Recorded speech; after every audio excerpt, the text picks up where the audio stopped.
د افغان دعوت چینل د لیدونکو د زیاتو سپارښتنو او غوښتنو پر اساس موږ غواړو چې د اسلام دعوت تر نامه لاندې بل چینل او رسنیز ادرس پرانیزو.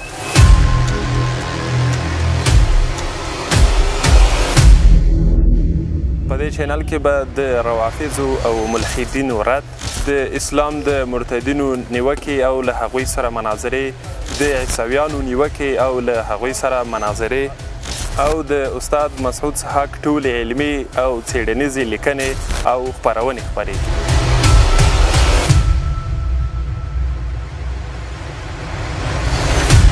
نو له تاسو هیله کوو چې د دې چینل په سبسکرایب او شیر کولو زموږ ملاتړ وکړئ او د دې مبارزې برخوال او غړي شئ.